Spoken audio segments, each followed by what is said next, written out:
Diana mengemas barangnya cepat, melihat matahari yang semakin meninggi dan mobil yang sudah terparkir rapi di depan asrama. "Diana, cepetan, udah ditunggu, mobilnya sudah datang tuh," kata Nina kesal. Dia pun tak kalah kesalnya. Keberangkatan yang dijanjikan besok mendadak dimajukan tanpa sepengetahuannya. Diana memasukkan helai baju terakhirnya sebelum akhirnya menutup resleting tas, lalu menentengnya menuju ke mobil. Sesudah menaruh tas di bagasi mobil, Diana kembali masuk ke ruang tamu, menunggu Suster Mary datang. Saat Suster Mary datang, Diana, Nina, dan Susan mendekat. Tak banyak yang Suster Mary katakan, hanya 2 kalimat. "Kalian datang sebagai tamu, pastikan attitude dan tata krama dijunjung tinggi, yang sopan. Di sana, desa terpencil, jangan samakan dengan Jakarta. Di sana segala sesuatu lebih sensitif, yang hati-hati." 2 wejangan dari Suster Mary masih terdengar segar. Saat sopir mulai menjalankan mobilnya menjauhi asrama, sebenarnya jika bisa memilih, Diana lebih suka ditugaskan di desa. Tempatnya ditugaskan tahun kemarin. Selain desanya yang padat penduduk, sinyal dan listrik juga lancar. Begitupun saat membutuhkan barang. Katanya desa yang akan kita datangi itu berbau mistis," kata Nina sambil memegang bahunya. "Bukan lagi, bahkan julukan untuk desa itu pun desa tak kasat mata. Barang siapa berniat jahat sama warga desa itu nggak akan kelihatan. Dan barang siapa yang tetap nekat ke sana dengan niat jahat, nggak akan bisa pulang, disesatin di hutan itu dan hilang." Nina yang mendengar perkataan Susan menyiratkan ekspresi takutnya dengan kening yang berkerut. Sedangkan Diana sedari tadi hanya diam. Wajahnya terus mengamati sepanjang jalan yang mulai menjauh dari kota Jakarta. Perjalanan yang ditempuh lumayan panjang, sekitar 2 hari 2 malam. Itu pun jika tidak macet dan berjalan sesuai rencana. Siang berganti malam membuat mereka berhenti sejenak pada sebuah penginapan. Penginapannya tua, dari luar terlihat mengerikan namun nyaman. Mengingat satu kamar hanya diisi berdua, akhirnya Diana mengalah. "Ya udah, gak apa-apa. Kalian tidur berdua saja. Aku sendiri," kata Diana. Nina dan Susan mengangguk paham, lalu masuk ke kamar sebelah. Begitupun Diana. Diana merebahkan dirinya di kasur. Setelah membersihkan diri, kembali teringat malam sebelum keberangkatannya. Diana merogoh sebuah kotak kayu yang bertuliskan aksara Jawa. Kotak yang diberikan Suster Mary kepadanya. "Ini untuk berjaga-jaga," katanya. Sebagai seseorang yang tidak percaya hal mistis, kotak itu dimasukkannya lagi ke dalam tas. Tanpa pernah dibuka. Dari awal Suster Mary memberikan pada Diana pun, Diana sama sekali tidak tertarik. Baginya sesuatu seperti jimat, bukannya melindungi, tapi malah mengundang. Namun tetap dibawanya kotak itu, hanya supaya Suster Mary tidak tersinggung. Ada satu hal yang membuat Diana tak suka kepada Suster Mary. Sikapnya yang dingin, seperti tidak memiliki ekspresi. Juga sikap Suster Mary yang tidak suka dibantah. Namun apa jadinya jika tidak ada Suster Mary? Diana yang seorang yatim piatu tak mungkin bisa menjadi bidan. Begitupun dengan Susan dan Diana tidak akan bisa menjadi ahli gizi dan seorang perawat. Diana, Susan, dan Nina adalah anak dari panti asuhan berbeda. Mereka dipilih, dididik, dan diasuh untuk mengabdikan diri kepada rumah sakit tertua di Jakarta. Itulah alasannya, mau mereka ditugaskan di pinggir jurang sekalipun, mereka tidak akan bisa menolak. Di keesokan paginya, Diana, Susan, dan Nina kembali melanjutkan perjalanan. Jalan yang tadinya ramai berubah menjadi sepi. Di sepanjang jalan pun tidak ada kios ataupun toko. Yang terdapat di sepanjang jalan hanyalah pohon besar yang menjulang tinggi dan rantingnya menutup pandangan saat orang menengadah ke langit, membuat hari yang masih sore terlihat lebih gelap. Jalan yang tadinya mulus berganti dengan jalan berbatu. Saat itu, jam sudah menunjukkan pukul 19.14. Pada jam 8, mobil berhenti di suatu rumah kayu. "Neng, semua tidur di sini malam ini. Besok, baru Neng semua diantar untuk masuk ke desa itu," desanya ada di balik bukit itu. Diana memandang arah tangan Mang Yayan yang menunjuk pada sebuah bukit. Itu mah gunung atuh Mang, kata Susan. Mau itu gunung atau bukit, yang pasti desanya ada di baliknya Neng. Istirahat yang cukup, besok pagi-pagi buta Neng semuanya diantar ke sana, biar sampai sana nggak kemalaman, kata Mang Yayan dengan mimik muka serius. Emangnya kalau kemalaman kenapa Mang? Tanya Susan penasaran. Mang Yayan mengernyitkan dahi sebelum akhirnya menjawab. Kalau kemalaman desanya nggak kelihatan, kata Mang Yayan setengah melotot. Kan pakai senter Mang, kata Diana acuh. Mang Yayan hanya menggelengkan kepala menanggapi perkataan Diana. Neng, jangan kebanyakan ngelamun, kata Mang Yayan menyentuh bahu Nina. Diana baru sadar jika sedari tadi Nina hanya diam tak bersuara. Iya Mang, kata Nina pelan. Kamu kenapa nak? Gak enak badan? Tanya Susan khawatir. Iya, rasanya aku masuk angin San, kata Nina sembari memegang perutnya. Ya udah, ayo masuk, istirahat. Kita masuk dulu ya Mang, kata Diana. Iya, mangga, kata Mang Yayan. Setelah menurunkan semua barang, Mang Yayan pamit, meninggalkan Diana, Nina, dan Susan di ambang pintu rumah. Diana mengetuk pintu beberapa kali, sampai akhirnya pintu terbuka, menampakkan seseorang perempuan parubaya. Perempuan itu bertubuh ringkih, dengan rambut disanggul dan mengenakan kebaya. Mangga Neng, kata perempuan itu halus, membawa Diana dan yang lainnya pada tikar yang di tengahnya sudah terdapat 4 teh panas. Setelah duduk, Diana memberanikan diri bertanya. Abis ada tamu Bu? Tanya Diana. Kalian tamunya, kata perempuan itu. Diana mengernyitkan dahinya. Kok pas sekali tehnya sudah disediakan, kata Diana melihat teh yang masih mengepul. Perempuan itu tersenyum simpul, namun tak ada kerut di sudut matanya. Matanya pun kosong. Saya sudah tahu kapan kalian akan datang. Saya juga tahu kalau teman kalian ini sedang gak enak badan, katanya masih dengan senyum itu. Nama saya Lasmini, kata perempuan itu. Kerut masih jelas di dahi Diana, namun disingkirkannya setumpuk tanya di kepalanya. Saya Diana, ini Susan, dan yang gak enak badan itu namanya Nina Nek. Lasmini mengangguk. Diminum, mumpung masih panas nak, kata perempuan itu lagi. Susan menatap Diana, mungkin sama bingungnya dengan Diana, namun karena tak enak hati, Diana mengambil teh itu lalu meminumnya, diikuti dengan Susan lalu Nina. Tak ada yang aneh dari teh itu, sama saja dengan teh-teh yang lain. Setelah meneguk teh, Diana dan yang lainnya diantar ke tempat tidur. Mbak Diana, panggil Lasmini. Iya Nek, kata Diana.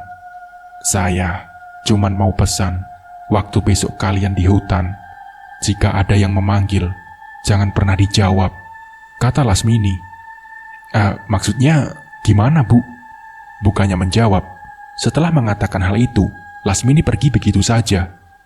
Diana yang tadinya hanya bertanya, kini menjadi semakin penasaran. Dari tragedi teh, lalu jangan menjawab saat dipanggil, walau difikirkan berkali-kali, maksud dari perkataan Lasmini itu masih sukar dimengerti oleh Diana. Ayam berkokok, bising sekali. Diana mengucek matanya agar lekas terjaga. Dibangunkannya juga Susan yang memunggungi Diana. San, bangun San, ucap Diana. Susan mengerjap-erjap matanya. Nina mana? Tanya Diana. Loh, tidurnya kan di sebelah kamu, kata Susan parau. Terus di mana? Di kamar cuma kita berdua loh, kata Diana bingung. Alah, palingan pipis, jawab Susan. Nina itu penakut, gak mungkin pipis tanpa salah satu di antara kita. Tahu dia juga bukan bocah lagi, jawab Susan kembali. Diana bangun dari tempat tidur. Perasaan tadi ayam sudah berkokok, tapi masih gelap. Diana menuju ruangan dengan tungku yang menyala, sedangkan Nina duduk di depan seperti sedang menghangatkan diri. Gimana Nduk? Gimana rasanya pulang? kata Lasmini. Diana mengernyitkan dahi, tak mengerti apa yang dikatakan Nina. Kamu ngomong apaan sih, Nak? Kata Diana.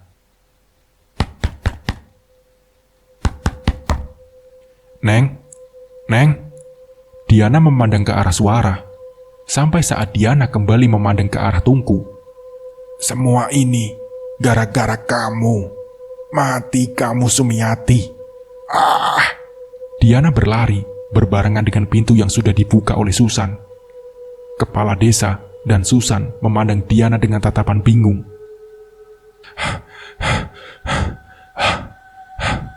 Nafas Diana masih memburu. Masih terdengar samar-samar yang diucapkan entah oleh siapa. Kenapa, Neng? Tanya kepala desa bingung. Iya, kamu kenapa? Bukannya tadi lagi nyari Nina? Diana tak menjawab, tak percaya dengan apa yang dia alami barusan. Maaf, saya potong sebentar. Tadi saya nemuin cewek pakai baju tidur warna pink, lagi jalan. Ditanyain gak jawab, kata Pak Kades. Loh, dia rambutnya panjang lurus gak, Pak? Tanya Susan khawatir. Gak tahu pastinya, Neng. Mari ke rumah warga yang nemuin, ajak Pak Kades. Nina di dapur, tapi dia aneh-aneh, kata Diana memegang lehernya. Aneh gimana maksud kamu? Tanya Susan bingung. Dia ngomong yang aku gak ngerti, kata Diana ngeri. Mari kita coba lihat, kata Pak Kades beranjak dari tempat duduk. Setelah dicek, tak ada siapapun di dapur. Tadi dia di sini, Pak, kata Diana meyakinkan. Sudah, mari kita cek ke rumah warga. Siapa tahu yang ditemukan tadi teman kalian, ucap Pak Kades. Akhirnya, Susan dan Nina setuju dan mengikuti Pak Kades ke warga yang dimaksud. Diana dan Susan bergegas mengikuti Pak Kades. Matahari sudah nampak saat mereka sampai di rumah warga. Mana perempuan yang kamu temukan tadi? Tanya Pak Kades. Tanpa banyak pertanyaan, lelaki tua itu masuk ke dalam, dan setelah beberapa saat, dibawanya perempuan dengan tatapan kosong. Nak, kata Susan sembari mendekat. Temanmu ini, saya temukan jalan dengan kaki telanjang. Pas saya tanya, juga tidak ada jawabnya. Diana menatap Nina dengan tatapan ngeri.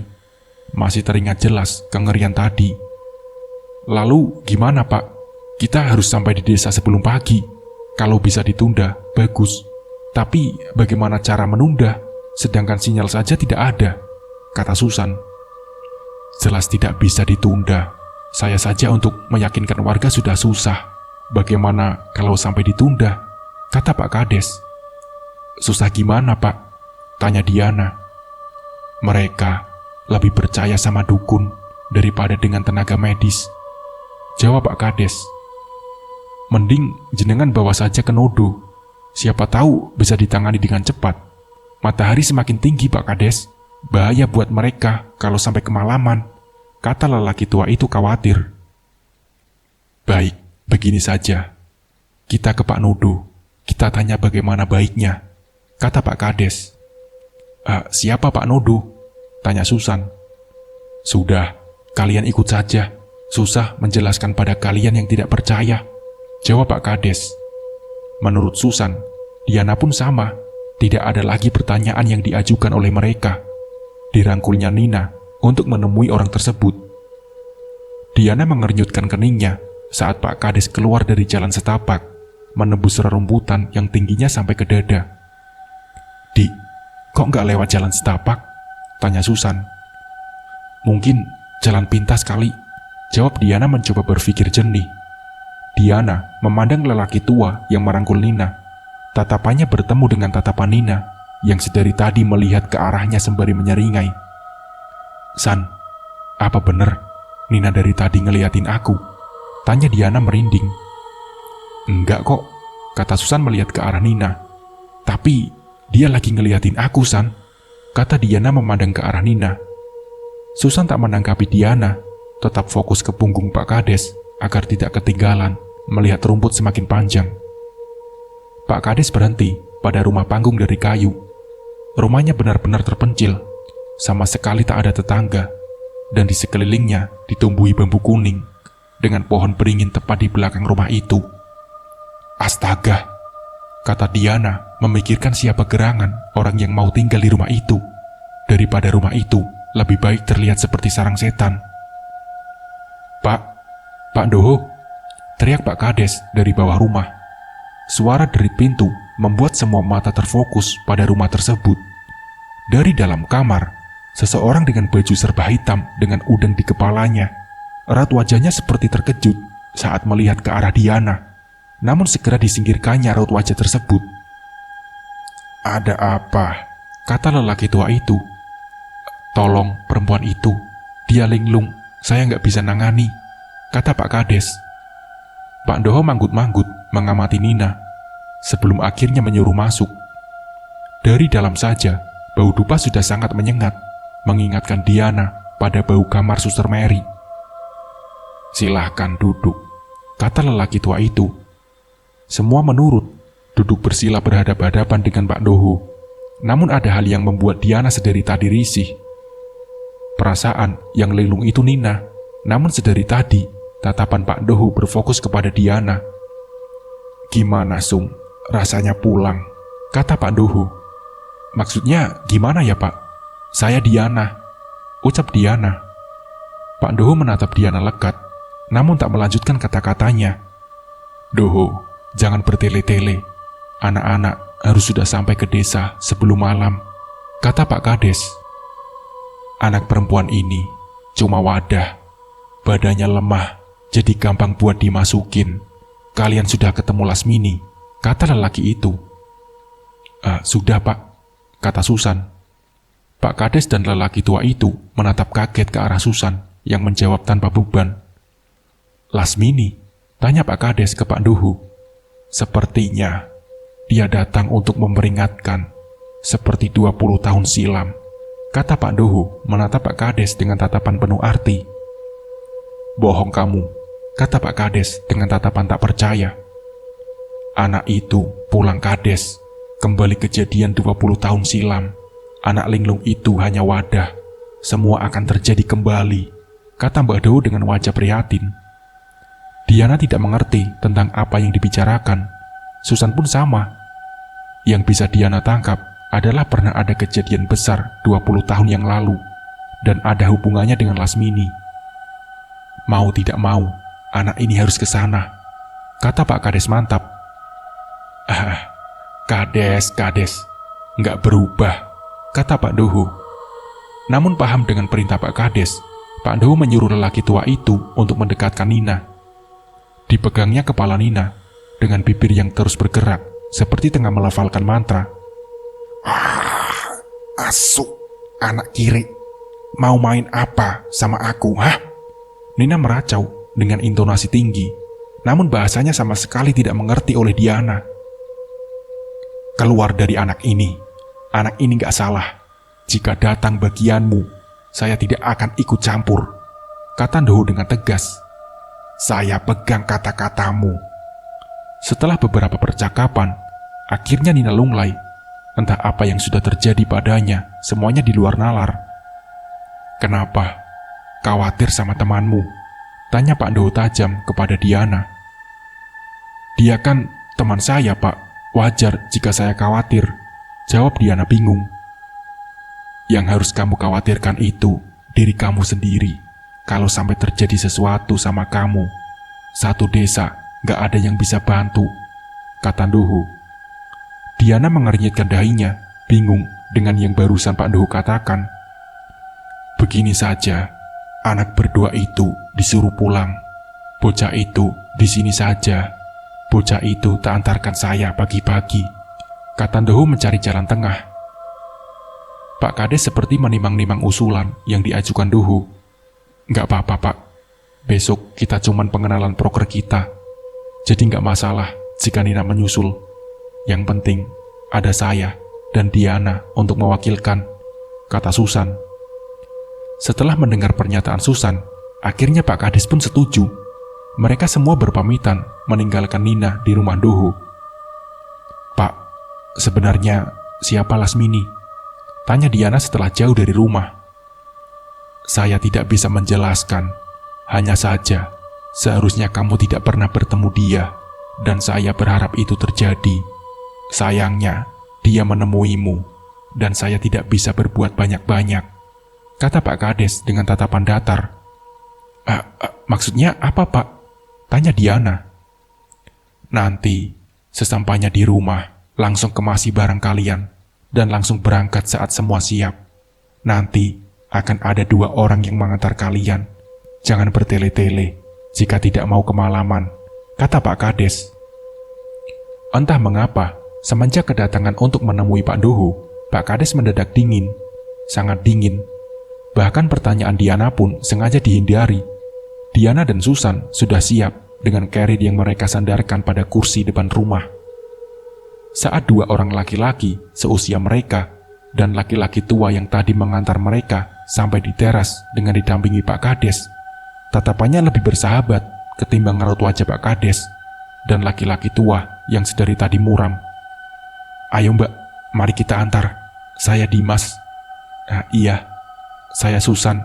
Ini Diana teman saya," jawab Susan ramah. "Pak, maaf, dari tadi kita belum saling kenal. Bapak namanya siapa?" tanya Susan sembari mengulurkan tangan. Saya Usman," jawab lelaki tua menyambut uluran tangan.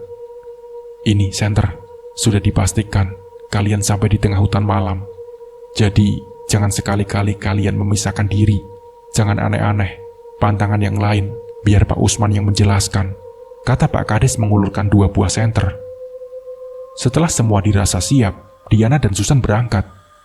Jalan yang mereka perkirakan, jalan setapak, ternyata salah besar. Berkali-kali, Pak Usman menggerakkan celuritnya lincah untuk memangkas setiap rumput yang menjulang tinggi. "Gila, ini mah kalau kita ditinggal, kita nggak akan ngerti jalan balik, Di," kata Susan melihat hutan yang benar-benar seperti tidak pernah dijamah orang. Bagaimana tidak? Pak Usman saja harus membuat jalan, menandakan desa sebelah pun tak pernah ke sana," gumam Susan. Seperti yang sudah diperkirakan mereka, sampai ke tengah hutan dengan keadaan langit sudah gelap. Pak Usman memutuskan untuk istirahat sejenak. "Di, kebelet pipis," kata Susan memelas. "Gila kamu, keadaan kayak gini masih sempat kebelet pipis," kata Diana kesal. "Di, please," bujuk Susan. "Ya udah, yuk, ayo," jawab Diana. Setelah diizinkan, akhirnya dengan berat hati, Diana menjauh sedikit dari Pak Usman dan Dimas. Susan masuk ke semak-semak, sedikit menjauh dari Diana. Posisinya yang jongkok membuat badannya membaur dengan rumput. Tak berselang lama, Diana mendengar teriakan dari sekitar posisi Susan pipis. Sontak Diana panik dan masuk di antara semak-semak, mencari sumber suara, takut jika Susan digigit ular. San, teriak Diana sembari mengarahkan senter ke sekitar. "Diana, di sini." Diana mengikuti sumber suara yang semakin lama membawanya semakin masuk ke semak-semak. Namun semakin diikuti, suara itu semakin menjauh. Diana, aku di sini," panggil Susan panik melihat Diana yang semakin masuk ke semak-semak. "Susan?" Diana berbalik dan mendapati lampu senter yang mengarah ke arahnya. "Gak mungkin, aku sudah sejauh ini. Kalau Susan di sana, terus yang manggil siapa?" ucap Diana di dalam hati. "Sum, bagaimana rasanya pulang?" Jantung Diana berdegup kencang. Mendapati suara yang begitu dekat, tepat di telinganya. Nafasnya memburu. Untuk beberapa saat, tubuhnya kaku, tak bisa bergerak. "Diana!" teriak Susan. Teriakan itu membuat Diana tersadar. Kembali lagi diingatan Diana pesan Lasmini kepadanya. Kalau ada yang memanggil, jangan menjawab. Pesan Lasmini. Diana tak menghiraukan suara itu, walau ketakutannya sangat nyata. Mencoba fokus kepada arah sinar senter milik Susan. Takut ya? Suara anak kecil seperti tepat di bawahnya. "Sum." Suara besar tepat di telinga kanannya. Suara demi suara membuat Diana ingin menangis saat itu juga. Karena bukan hanya satu, melainkan banyak sekali suara di sekitarnya yang membuatnya bergidik ngeri. Namun sekuat tenaga tak dihiraukan. Saat sinar senter itu sudah semakin dekat, sebuah tangan menarik pundaknya. "Hampir tiba giliranmu." Suara terakhir membuat Diana menepiskan tangan itu dari lengannya. Setelahnya, sekuat tenaga, ia lari sampai pada lampu senter dan terduduk lemas. Diana, panggil Susan sembari mengguncang-guncangkan badan Diana. Diana mendengar panggilan Susan, namun semua badannya masih bergetar, dan mulutnya terlalu kaku untuk sekedar menjawab. "Ceroboh, sudah dibilangin jangan jauh-jauh, malah sampai ke pelosok," kata Pak Usman dengan intonasi tinggi. "Maaf Pak, tapi saya nggak paham Pak Usman bilang apa," kata Susan menunduk. "Apa sih Pak? Orang ketakutan kok malah dibentak," jawab Dimas sembari membantu Diana berdiri. "Kita lanjutkan perjalanan. Jangan ada lagi yang mau pipis dan sebagainya.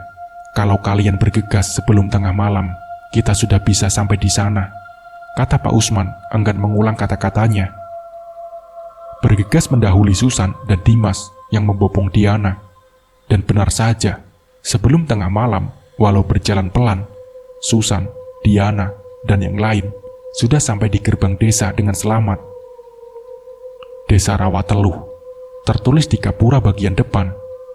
Diana berjalan paling akhir saat memasuki desa tersebut, mengumpulkan hal-hal yang ganjal sepanjang perjalanan ke sini. Semenjak Mang Yayan mengantar mereka ke desa ini, semua seakan menyudutkannya.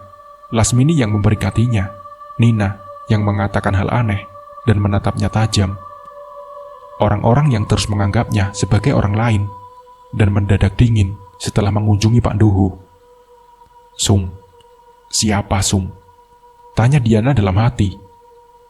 "Kenapa aku yang disuruh hati-hati oleh Pak Nduhu? Kenapa harus aku yang menunggu giliran?" Semua pertanyaan itu berkumpul tak kunjung menemukan jawaban. Mata Susan menyapu sepanjang jalan yang gelap, mencoba mengingat setiap jalan yang dilewati. Dibandingkan memikirkan kejadian ganjal, Susan lebih memilih mengamati keadaan. Sampai akhirnya, mereka berhenti tepat di sebuah rumah kayu. Rumahnya sangat besar dan terkesan seperti aula desa. Namun terkesan sangat kuno jika dibanding desa-desa yang lain yang Susan dan Diana pernah tinggali. "Dulu, ini rumah sesepuh desa. Setelah orangnya meninggal, ini dijadikan tempat tinggal untuk kamu," kata Usman singkat. "Jadi sempat ada yang datang Pak?" tanya Susan. "Kalian yang pertama," kata Dimas yang langsung mendapatkan tatapan tajam dari Usman. "Tidak penting siapa yang pernah tinggal di sini atau tidak pernah tinggal sekalipun. Selama ada tempat berteduh, saya rasa itu sudah cukup," kata Pak Usman. Susan merasa Pak Usman sedang menyembunyikan sesuatu. Namun Susan sendiri enggan menanyakan. "Pesan saya, di sini orangnya sangat tertutup dan sangat sensitif. Mohon untuk menjaga tutur kata dan sopan santun. Dengan begitu, kalian datang dengan selamat, pulang pun utuh," kata Pak Usman. Setelah mengatakan itu, Pak Usman merogoh sesuatu di bawah keset, dan setelah mendapatkannya, Pak Usman bergerak ke arah pintu dan dipergunakannya barang itu tadi untuk membuka pintu. "Emang nggak bahaya Pak, kalau kuncinya ditaruh di bawah keset? Rumah besar ini apa nggak takut kemalingan?" tanya Susan penasaran. "Ah, nyuri saja kalau mau. Tapi jangan berharap bisa pulang utuh. Kalau nggak bagian tubuh kalian yang jadi ganti, ya separuh waras kalian yang diambil," kata Usman mencoba menahan tawanya, yang membuat Susan semakin yakin ini bukan saja tidak beres, namun juga membahayakan. Mbak Sus," kata Dimas di belakang Susan, membuat Susan menoleh ke arahnya. "Apa?" tanya Susan dengan suara yang sangat kecil. Dimas tidak menjawab, namun setelah menjajarkan langkah kaki, dia menyelipkan selembar kertas kepada Susan yang langsung digenggam dan dimasukkan ke saku celana. "Jadi, di bawah ini ada aula, dapur terpisah tepat di belakang, dekat dengan kamar mandi, sedang kamar kalian berada di lantai kedua," kata Usman sembari menunjuk ke arah yang dimaksud. "Jadi, Penjelasan prokes besok di bawah ini, Pak, tanya Susan. Betul, besok kalian bertemu dengan Pak Kades di desa ini. Beliau yang akan menjelaskan lebih banyak, kata Pak Usman. Susan mengangguk paham, dan setelah Pak Usman dan Dimas pamit pulang, Susan dan Diana pun naik ke lantai atas. Mengingat besok, mereka akan menjelaskan proker ke warga desa pagi-pagi sekali. Kamu ngerasa ada yang aneh gak sih? Tanya Diana yang sedari tadi diam.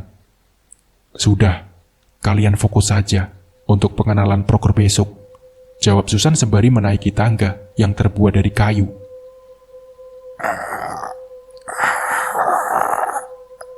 Suara itu terasa sangat nyaring saat Susan dan Diana menaiki tangga yang terbuat dari kayu. Suaranya terdengar sangat ngilu di telinga, terlebih di rumah ini cuma ada mereka berdua.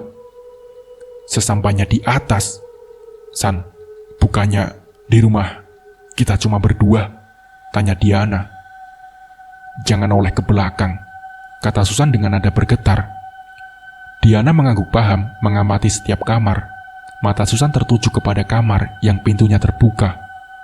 Sekuat tenaga, ia berlari sembari menggandeng tangan Diana, memasuki kamar itu dan menutupnya rapat. Nafas Diana memburu saat dirinya berhasil masuk ke kamar. Gila, kata Susan mengalap keringatnya. Seisi rumah terang, namun suasananya sangat mencekam. Malam berganti pagi, diawali dengan ketukan pintu di lantai bawah, membuat Susan mengernyitkan dahinya, menahan ngilu di sekujur badan akibat tidur dengan posisi duduk menahan pintu. Aduh, tulang rasanya mau keluar dari tempatnya, kata Diana memegang punggung. Belum saja hendak mengeluhkan hal yang sama, Susan lebih dulu meraup sadar. Turun. Hari ini pengenalan proker, kata Susan kalap. Mereka bergegas turun dengan keadaan berantakan. Baju yang sedari malam melekat saja belum lepas dari badan akibat kejadian semalam.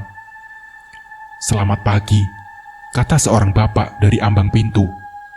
Pagi, Pak. Maaf, kita belum siap-siap. Tapi bukannya nanti acaranya jam 9 pagi. Maaf, ini saja matahari masih malu-malu, kata Susan sungkan. Boleh saya masuk? Saya ingin menjelaskan sedikit, kata bapak itu. Iya Pak, silahkan, kata Susan membuka pintu lebih lebar. Tutup saja pintunya, nanti anginnya masuk. Masih pagi, jadi masih dingin, kata bapak itu dengan senyum ramah. Diana mengamati bapak-bapak itu dengan seksama, seperti pernah melihatnya, namun terlihat samar-samar. Susan menutup pintu pelan. Memang benar, udara dari luar sangat dingin. Terlebih matahari saja masih malu-malu menampakkan diri. Perkenalkan, nama saya Bowo. Saya kepala desa di desa Rawatelu ini, kata beliau sembari mengulurkan tangan. Oh iya Pak, saya Susan. Saya Diana, jawab mereka berdua. Langsung saja ke intinya. Saya mau menyampaikan larangan di desa ini. Jadi, tolong disimak, kata Pak Bowo. Yang pertama, semua aktivitas harus selesai sebelum tengah malam. Yang kedua, kalau ada yang manggil dari belakang, jangan pernah dijawab atau menoleh ke belakang. Dan yang terakhir, jangan memindahkan atau menginjak sajen, pamali. Dan yang paling penting, jangan ikut campur urusan warga desa. Itu saja yang saya sampaikan. Saya mau pamit. Kalian bersegeralah bersiap-siap. Nanti anak saya akan datang membawakan makanan, kata Pak Bowo bangkit dari tempat duduk. Belum sempat Susan menimpali, Pak Bowo mengisyaratkan untuk diam. Bingung juga sebenarnya dengan pembawaan beliau yang terburu-buru. Senyum ramah di awal kedatangannya pun menjadi pandangan seperti orang yang tidak nyaman. Kamu ngerasa nggak, San? Kalau ini nggak wajar, kata Diana frustasi. Terus, kamu mau pulang menembus hutan terus dimakan macan? Atau pulang selamat? Atau mau pulang selamat tapi hilang separuh warasmu? Ingat, kita udah terlanjur masuk, kata Susan tak kalah frustasi. Diana pun duduk sembari menutup mukanya. Kata-kata Susan memang ada benarnya. Tidak bisa sembarangan keluar dari sini, mengingat jalan yang dilewatinya semalam terlalu susah untuk diingat. Apalagi hal yang ada di dalam hutan itu sendiri. Membayangkannya saja membuatnya merinding. Mandi, kata Susan. Ah? Tanya Diana tak mengerti. Kamu mau ketemu sama warga desa dengan keadaan kucel. Bangun dan mandi. Sana. Habis itu, baru kita pikirkan lagi apa yang harus kita lakukan, kata Susan tegas. Diana memandang Susan dengan mengangguk. Mau bagaimanapun juga, mereka adalah pelayan masyarakat. Dalam keadaan apapun, tugas selalu harus diutamakan. Sepertinya itu juga menjadi pengalih fokus sesaat agar tak terus-menerus diliputi rasa takut. Ada sinyal nggak? Tanya Susan sembari mengeringkan rambut. Kamu masih mikir di desa ini ada sinyal? Tanya Diana jengkel. Ya udah, cek datanya. Mana lagi anak Pak Kades yang mau bawa makanan? Kata Susan sembari memegang perutnya.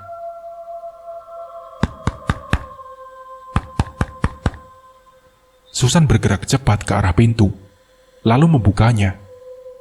Dari ambang pintu, terlihat anak perempuan dengan rambut panjang. Di tangannya, terdapat rantang 4 susun. Kak, ini disuruh bapak, katanya. Disuruh apa, Dek? Tanya Susan bingung. Ini disuruh ngantar makanan, Kak, kata anak itu sembari menunjuk rantang. Ini anak, aku tanya apa, jawabnya apa? Gerutu Susan dalam hati. Makasih, jawab Susan.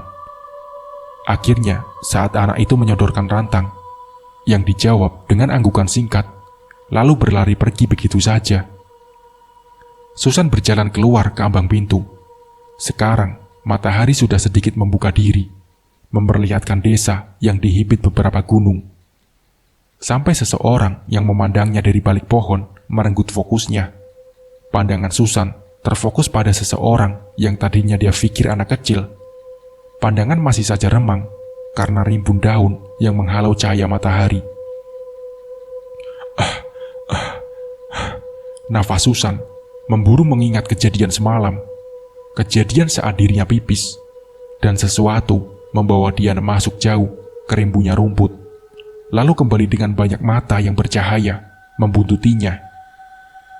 Enggak mungkin sampai sini, kata Susan tak percaya. Kenapa?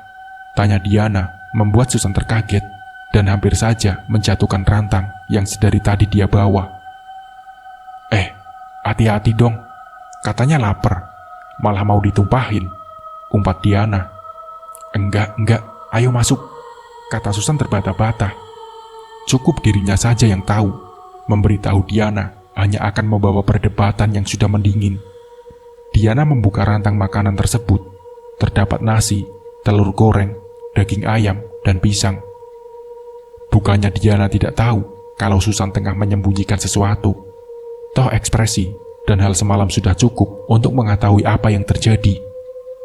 Apa yang kamu lihat, jangan pernah diceritakan ke aku. Toh yang diincar aku, bukan kamu, kata Diana sembari menyendokkan nasi dan lauk untuk Susan. Diana, kata Susan ingin menyanggah. Jangan disanggah atau menghiburku. Aku sudah cukup lama mengabdi ke rumah sakit sialan itu.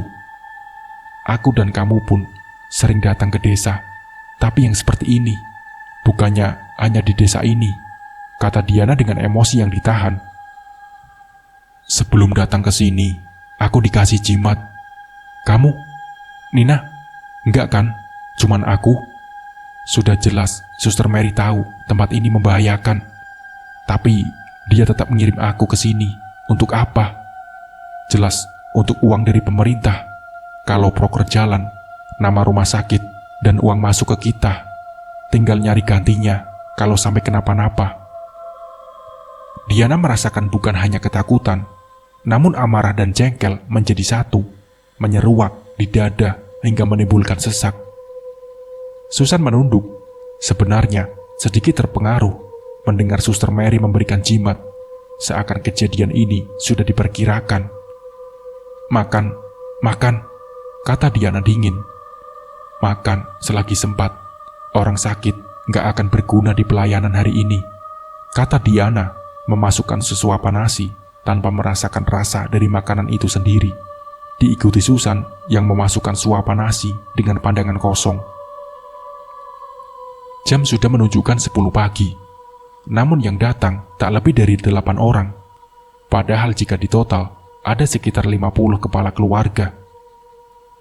Maaf, Ibu, Bapak, ini yang lain pada kemana? Tanya Susan mencoba ramah. Di sawah, di kebun, di rumah. Di sini yang percaya dokter cuman sedikit, yang lain kalau sakit ya eyang kakung, kata seorang ibu yang tengah hamil besar. Ush, jaga mulutmu itu, kata lelaki di sebelahnya. Susan mengamati, sepertinya eyang kakung yang dimaksud itu seperti Pak Doho. Eyang kakung itu siapa ya? Tanya Susan mencoba mengulik. Sesepuh desa ini, kata bapak itu menepuk paha istrinya saat hendak menjawab. Dari sekian orang, baru Pak Sutri ini yang berbicara satu sama lain, tidak menggunakan bahasa daerah. Dan dari pakaiannya, sepertinya mereka orang kota. Baik, langsung kita mulai saja ya Pak, Bu. Nanti bisa minta tolong untuk disebarkan ke yang lain saja, kata Diana mendahului. Perkenalkan, nama saya Diana, saya bidan. Jadi jika ibu-ibu atau istri dan warga yang lain merasakan keluhan seputar kehamilan atau mau konsultasi program kehamilan, segala yang berbau itu bisa langsung konsultasi ke saya ya Bu, Bapak-bapak, kata Diana. Setelah selesai membahas proker, Diana naik ke atas. Mau kemana? Tanya Susan. Ini ngambil dompet, jawab Diana. Sesampainya di ambang pintu, beberapa orang menatap Diana dan Susan. Mungkin karena Susan dan Diana masih baru di sini. Diana dan Susan pun masuk, sembari memasang telinga baik-baik. Tatapan dari orang-orang sudah memudar, kembali fokus dengan obrolan masing-masing. Sudah, kemarin ke kampung sebelah, sekarang di desa cuman bisa ternak, nggak bisa buat nanam. Sudah 20 tahun berlalu, kesalahan sedikit saja bisa panjang urusannya. Lanjut obrolan itu. Diana mengernyutkan dahinya, tak satu pun perkataan yang dia mengerti. Ibu mengerti mereka ngomong apa? Tanya Susan. Ya, ngerti dong. Ibu dulu kecil di sini, lalu merantau karena sawah gagal panen terus. Mau dijual juga tanah warisan, pamali, lalu jadi merantau, jawab ibu warung. Dulu, sempat ada orang kota datang ke sini, melakukan semacam perjanjian dengan penunggu desa. Syaratnya, bayi yang netonya Selasa Wage, waktu itu hanya ada satu bayi. Orang tuanya dibayar mahal, agar anaknya bisa dijadikan tumbal, uang yang sudah dikasih.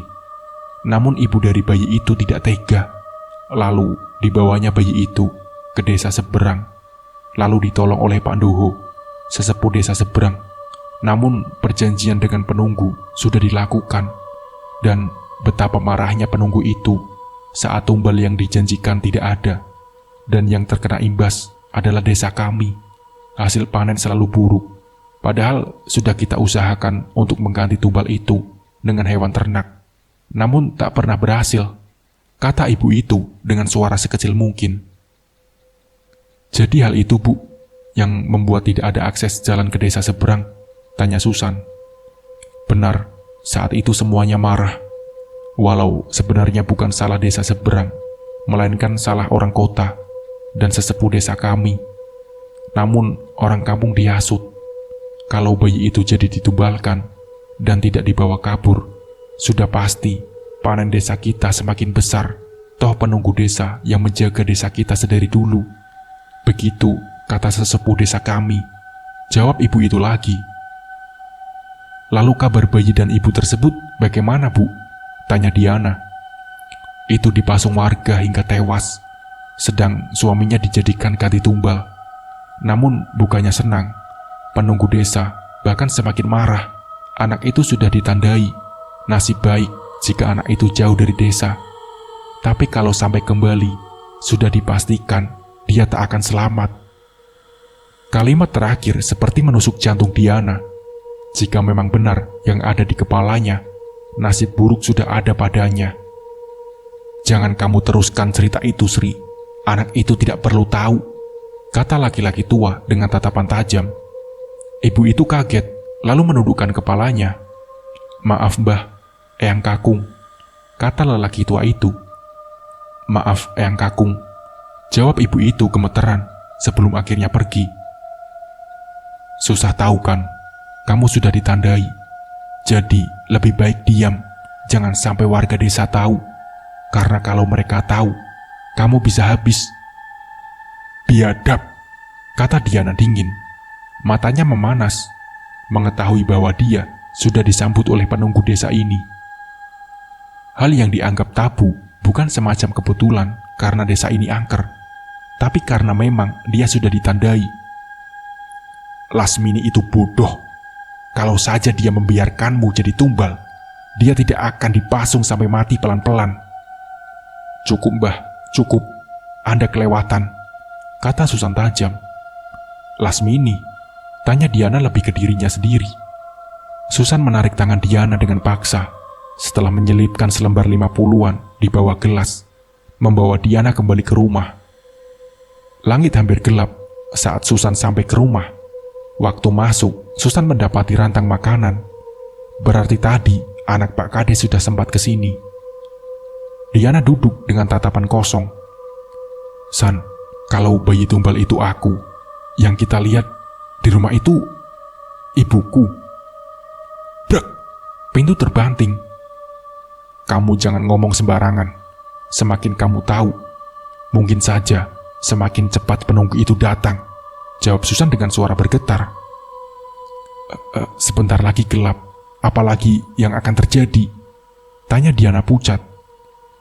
Diana berlari menaiki tangga, meninggalkan Susan yang masih terpaku karena bantingan pintu tadi. Dibongkarnya seisi tas dengan kasar. Ketemu, kata Diana mengalungkan kalung yang sempat diberikan Suster Mary. Di, teriak Susan dari lantai bawah, membuat Diana buru-buru menuruni anak tangga. Namun betapa terkejutnya Diana saat separuh anak tangga dia turuni, terlihat sesosok tinggi besar dengan rambut panjang menjuntai sampai ke tanah. Tangannya mengulur ke kepala Susan, menjambak sebagian rambutnya, lalu mengangkat rambut itu sampai kaki Susan tak menapak ke tanah. Sosok itu menatap Diana dengan matanya yang merah menyala, sedang taringnya keluar dari bibirnya yang berwarna merah darah. Sudah kutunggu 2 tahun lamanya. Setelah kamu datang, kamu main-main dengan Kusum, kata sosok itu. Diana membeku, nafasnya kian memburu melihat sosok itu mulai menjulurkan lidahnya, menjilat seluruh muka Susan, dan setelahnya tertawa nyaring. Sudah, banyak nyawa hilang karenamu. Semakin kamu lari, semakin banyak yang hilang atau mati, kata sosok itu lagi. Di, rintih Susan, mengalihkan pandangan sosok itu. Kenapa nak? Gara-gara temanmu, kamu akan jadi korban selanjutnya. Mati, siapa saja yang sudah kamu bunuh iblis? Tanya Diana dengan penuh emosi. Siapa? Semua yang berhubungan denganmu, bahkan temanmu yang dalam perjalanan pun sudah mati. Aku tuntun hingga masuk ke jurang, menjadi satu dengan kaum kami, ucap sosok itu. Biadab, iblis sialan, teriak Susan, membuat sosok itu semakin memelototkan matanya. Yang iblis adalah orang yang membuat perjanjian, aku hanya mengambil bagian, ucap sosok itu. Siapa? Tanya Diana kalap. Kalung itu, kau pikir itu jimat? Kata Diana lagi. Itu adalah pengikat. Sekali kau pakai, tak akan bisa lepas. Sejatinya, kamu ditumbalkan untuk menjadi baturku. Salahkan netomu. Betapa kamu sangat digandrungi bangsaku karena netonmu Selasa Wage. Ucap sosok itu lagi. Sialan, iblis kalian semua, teriak Diana frustasi. Rintih Susan yang ikut frustasi. Lepaskan dia. Kalau yang kamu mau aku, cukup bawa aku saja, jawab Diana pasrah. Manusia, kata makhluk itu sembari melepas rambut Susan. Kamu tentu masih ingat petuahnya, kata makhluk itu mendekatkan wajahnya pada Susan. Lari San, lari, teriak Diana. Tanpa harus disuruh 2 kali, Susan berlari sekencang-kencangnya, menembus rimbunan pohon. Tak ada yang gratis. Kalau bukan bagian tubuhmu untuk membayar, sudah bisa dipastikan separuh warasmu akan hilang. Petuah itu terus terngiang seiring langkah kaki melamah. Susan terjatuh, badannya sudah tak kuat berjalan. Dirasakannya tanah basah itu. Dia hanya seorang diri, tanpa tahu di mana jalan yang akan membawanya pulang. San, tolong aku, San. Suara itu begitu familiar. Astaga, rasanya memang separuh warasku akan hilang. Bahkan aku bisa mendengar suaramu, nak. Jika memang kamu menjadi kaumnya, seenggaknya biarkan aku hidup, ucap Susan. Gak akan kubiarkan kamu hidup sendirian, teriak suara tepat di telinga Susan. Kamu mati. Kamu harus mati. Batur. Susan memegang kepalanya. Suara itu seperti berasal dari segala arah. Semuanya seperti sedang menertawainya. Walau hanya suara, semua seakan lebih dekat dari angin. San, kertasan, ucap Diana. Suara itu membuat Susan meraup sadar. Kertas, dirogohnya kertas yang selalu Susan bawa. Dengan jantung yang seakan ingin keluar dari tempatnya, Susan kembali mengamati kertas itu. Gak bisa dibaca. Gelap, kata Susan frustasi. Jangan menoleh ke belakang, kata seseorang dengan lembut. Siapa? Tanya Susan. Lasmini, kertas itu berisi penawaran. Baca dan lakukan penawaran itu. Dengan begitu, warasmu akan tetap utuh. Aku bantu. Ikuti, kata Diana. Susan mengulangi dengan nada bergetar. Lambat laun, satu persatu wujud mulai terlihat. Dari anak kecil berkepala besar, wewe gombel, pocong, kuntilanak, perempuan setengah ular, sosok tinggi yang menjulang melebihi pohon, kakek tua berbahu putih, banyak seseorang berbaju hijau, dan sesosok asap yang membentuk wujud manusia. Dan yang terakhir adalah sosok Nina. Semua wujud terlalu nyata untuk Susan, yang sekalipun tak pernah melihat hal semacam itu. Susan yang kaget terduduk, menangis hingga suaranya habis. Bahkan dia sedari tadi tidak tahu apa yang sudah dia ucapkan. Lambat laun, satu persatu hilang hingga akhirnya gelap. Susan terbangun di pinggir jalan setapak, ditemukan oleh Dimas yang hendak mencari makanan kambing. Loh, Mbak Susan, teriak Dimas. Susan membuka matanya. Dia selamat. Dan saat Susan hendak mengatakan sesuatu, tak ada sepatah kata pun yang keluar dari mulutnya. Yang penting, Mbak selamat, kata Dimas membopong Susan untuk mencari pertolongan. Nah, seperti itulah ceritanya. Semoga dari cerita ini kita bisa mengambil hikmah dan pembelajarannya. Mungkin cukup sekian dari saya. Wassalamualaikum warahmatullahi wabarakatuh.